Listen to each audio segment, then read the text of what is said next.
ব্যস্ত লাইফ শুরু, আবার রুটিন শুরু হয়ে গেছে। এই তো সকালে বের হলাম,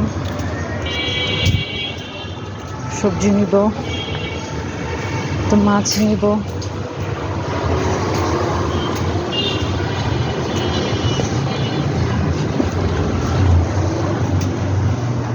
দেখি কি সবজি পাওয়া যায়।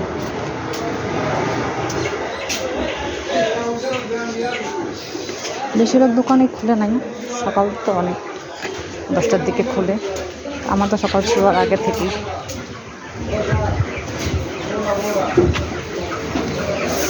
দেখি কি সবজি পাওয়া যায়।